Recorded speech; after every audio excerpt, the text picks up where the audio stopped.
40-40 वर्ष साथ में रहे मथुरा में, लेकिन गुरु को गुरु नहीं मान पाए, सम्राट मालिक नहीं मान पाए, अनामी महाप्रभु नहीं मान पाए। ये सबसे बड़ा धोखा, और उनका जीवन व्यर्थ हो गया, क्योंकि अपनी जगह भी छोड़ दी, गुरु को भी छोड़ दिया, छोड़ नहीं दिया, ऐसा अनैतिक व्यवहार किया। अगर उसको खोल के कह दिया जाए तो यहाँ ऐसे ऐसे गुरु के प्रेमी बैठे जिनका हार्ट अटैक हो जाएगा। वो अपने गुरु का अपमान नहीं सह सकती, लेकिन मैं ऐसा काम क्यों करूं? अभी तो इशारे में कहता हूं, समय आएगा आपके अंदर गुरु के प्रति प्रेम, श्रद्धा, सेवा भाव देखूंगा तो खोल के कह दूंगा, खोल के कह दूंगा। और जिस दिन खोल कर आपके सामने आ जाएगा उस दिन आपको रोना पड़ेगा, मैंने कुछ नहीं किया, मैंने गुरु के संग अपराध किया, गुरु को धोखा दिया है, गुरु को समझ नहीं पाया, आपको रोना पड़ेगा। इसलिए वो स्थिति ना आने पाए तो आपको 10 वर्षों से बराबर याद कराया जा रहा कि गुरु ने इस तारीख को ये कहा, इस तारीख में ये कहा, इस तारीख में ये कहा। अभी तो कहा हुआ कुछ नहीं हुआ, और कहते थे बच्चा मैं ये सब करके जाऊंगा, अगर मैं करके न दिखा दूं तो इस बाबा को बाबा मत कहना। ये कितनी बड़ी उनकी सच्चाई, लेकिन लोगों ने उनकी सच्चाई को पानी में फेंक दी। अब इनकी समझ में कुछ नहीं आ रहा, क्या करूं क्या ना करूं, क्या करूं क्या ना करूं, जो ये करे सो मैं करूं, जो ये करे सो मैं, बस इसी होड़ में लगे।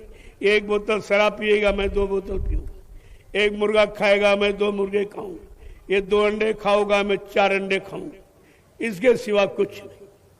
कोई अच्छे काम में बराबरी कोई नहीं करता, सब बुरे काम में करते करते करते अब ये बुराई का माहौल बन गया। अब कहीं आप चले जाओ, अच्छाई नजरअंदाज नहीं आएगी, नहीं मिलेगी। कोई अच्छी बात कहने वाला, सच्ची बात कहने वाला, कोई मददगार यानी नहीं आपको मिलेगा, क्योंकि बुरे काम में सब फंस गए और बुरे काम में सलाह देंगे और वो संख्या बढ़ा देंगे। अब आपके सामने यही हो गया। तो आज सत्संग का पहला दिन है, अभी प्रेमी आ रहे हैं, सत्संग में कल से प्रारंभ करूंगा, कल से आपको जो आपने कभी नहीं सुना होगा, अगर कभी सुनने का अवसर मिला होगा, जो पुराने प्रेमी बैठे हैं तो मथुरा में मिला, लेकिन अब उन्हें अब वो चीज सब खत्म।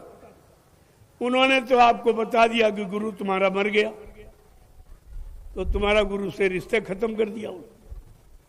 ऐसा प्रचार झूठा किया कि तुम सबको गुरु से अलग कर दिया, और तुमने ये नहीं सोचा कि गुरु ने क्या क्या कहा था। अभी तो किसी काम की शुरुआत नहीं हुई और जाने की शुरुआत कह रही है, स्वार्थी लोभी लालची। क्योंकि इनके अंदर ये आया कि गुरु एक इंसान है, ये भगवान नहीं इंसान है। तो इंसान के नाते एक पिता के जैसे 4 बेटे, जब तक पिता रहेगा प्रॉपर्टी 4 बेटों को नहीं मिलेगी, जब पिता मर जाएगा तब मिलेगी। इन्होंने सोचा कि बाबा जी को ये मृत्यु का प्रचार कर दो कि बाबा जी मर गए तो मथुरा का सारा साम्राज्य हमको मिल जाए। ये इस काम के लिए, इस काम के लिए कितना कहा जाए, ये पाप भरा ये कार्य जो किया जिसकी कोई क्षमा नहीं है, कोई क्षमा नहीं कर सकता। एक थोड़े से लोभ लालच के लिए इनको तो सब कुछ मिल रहा था, बढ़िया वीआईपी भोजन, वीआईपी कार मोटर, वीआईपी रहने की व्यवस्था मथुरा में, और मतलब यानी धन की कोई कमी नहीं। यही लोग धन को समेटते रखते थे, बाबा जी तो हाथ नहीं लगाते, सब इन्होंने रखा। फिर इनको ये क्यों सोच में आया कि इन्हीं को खत्म कर दो। अरे मुर्गी को मार दोगे तो अंडा नहीं मिलेगा, ऐसे अंडे लेते रहो मुर्गी बनी रहे। लेकिन उन्होंने गुरु को ही मरने का प्रचार कर दिया और आपको बिल्कुल ऐसा गुरु से दूर कर दिया कि तुम्हारा रिश्ता ही समाप्त कर दिया। और तुमने अपनी बुद्धि से कोई काम नहीं लिया। कि बाबा जी ने तो ये कहा था कि मैं परिवर्तन करने आया हूं, परिवर्तन करके ही जाऊंगा। जय।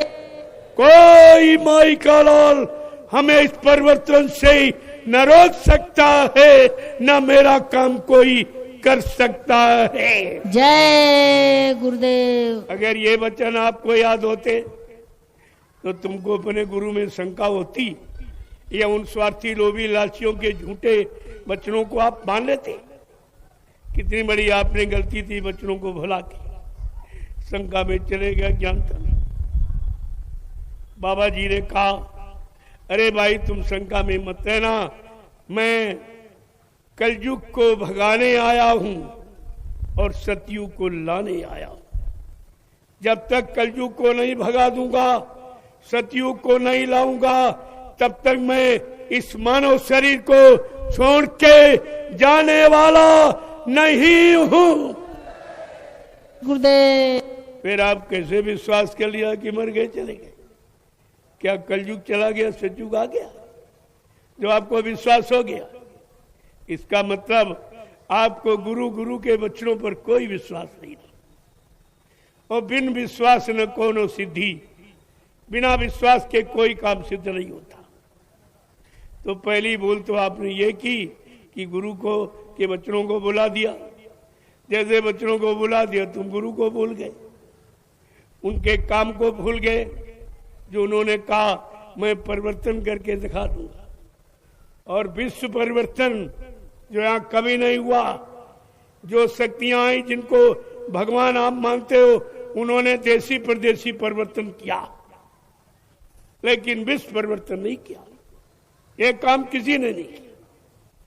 ये काम है अनामी महाप्रभु का, जो सारे विश्व का कर्ता धर्ता है, सारे विश्व का मालिक है, सारे विश्व का खेमनहार, ये उसका है।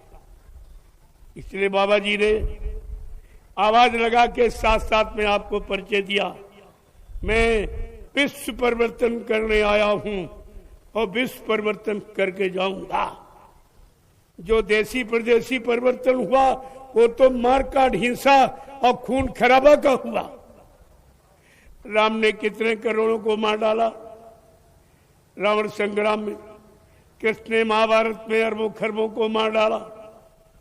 अरे संहार कभी सुधार नहीं होता, ये हत्या है। हत्या कभी माफ नहीं होती, हत्या का परिणाम हत्या ही होता है। ये सब आपको विचार करके रखना चाहिए था।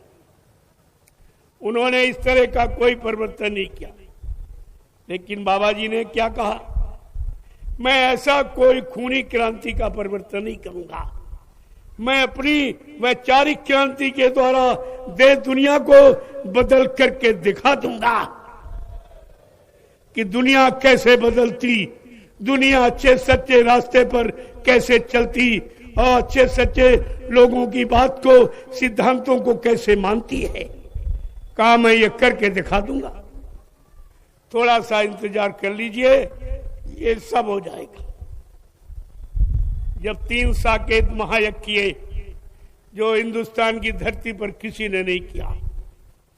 पहला साबरमती नदी किनारे अहमदाबाद में, दूसरा अयोध्या में, तीसरा काशी बम्भोले नगरी में, और कहा बच्चा अभी चौथा महायज्ञ बाकी जो सतयुग आगमन का होगा।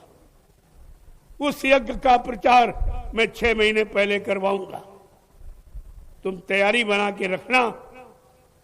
मैं आह्वान करूंगा, 6 महीने प्रचार होगा और वो चौथा सतयुग साकेत महायज्ञ किसी पुरानी धार्मिक नगरी में नहीं होगा, पुरानी बड़ी धार्मिक नदी किनारे नहीं होगा, बड़े शहर कस्बों में नहीं होगा, एक बियाबान जंगल में एक छोटी सी नदी, उस जंगल में 10 करोड़ प्रेमी इकट्ठा होंगे। देखो छटनी तो बाबा जी ने पहले ही कर दी थी, चेला कितने 45 करोड़, लेकिन बाबा जी ने कहा सतयुग साकेत चतुर्थ यज्ञ में 10 करोड़ प्रेमी बचेंगे, उस मैदान में इकट्ठे होंगे। मैं उसी मैदान में सतयुग आने की घोषणा करूंगा, सतयुग आने की तारीख की घोषणा करूंगा कि किस तारीख को सतयुग आएगा और कलयुग किस तारीख में जाएगा। ना अभी कलयुग गया ना सतयुग गया, और तुम कहते हो करने वाला चला गया, फिर ये काम करेगा। ये भी तो विचार करो, ये काम किसी इंसानी शकल के करने का है। कोई ज्ञानी ध्यानी विज्ञानी कर सकता, कोई प्रधानमंत्री मुख्यमंत्री यानी मतलब ये काम कर सकता परिवर्तन का। अरे वो अपनी गंदी आदत को नहीं बदल पाए तो ये परिवर्तन कैसे? तो बहुत बड़ी चीज है। सारी सृष्टि का परिवर्तन, सारी सृष्टि अपने अपने खान पान में आ जाएगी। जो कुदरत ने उसके लिए भोजन बनाया वो उसी भोजन का प्रयोग करेगा, तो उसके अंदर प्राकृतिक गुण होंगे, प्राकृतिक सौंदर्य होगा, प्राकृतिक चरित्र होगा, ये सब उसके अंदर आ जाएगा। तो आपको तो ये सब बताया। अभी चौथा यज्ञ तो हुआ नहीं है, तुम कहते हो यज्ञ कराने वाला चला गया। क्या चौथा साकेत महायज्ञ कोई कर सकता? ये तो अगर लोगों ने बड़ा प्रचार किया कि चौथा यज्ञ होने जा रहा, चौथा यज्ञ होने जा रहा, शायद जनता को लूट लिया। सेवा दो, चौथे युग के चौथे यज्ञ की सेवा दो, और कई कुछ। अरे ये परिवर्तन का जो यज्ञ है, एक युग के आगमन का और एक युग के विसर्जन का, क्या ये काम कोई कर सकता है? ये किसी के वश का है? अरे आपको भी अपनी बुद्धि से सोचना चाहिए। परमात्मा खुदा ने आपको भी तो बुद्धि दी है, बुद्धि से आप विचार करते कि फकीर महात्मा किस काम के लिए आते, उनका काम क्या धरती पर आने का। अगर आपने फकीर महात्माओं को पहचाना होता, उनके वचनों को माना होता, तो आज हिंदू मुसलमान कौम जाति नहीं बनाती, आपस पे लड़ते फिरते नहीं, एक दूसरे के जानलेवा नहीं बन जाती। ये सब आपको विचार करना चाहिए।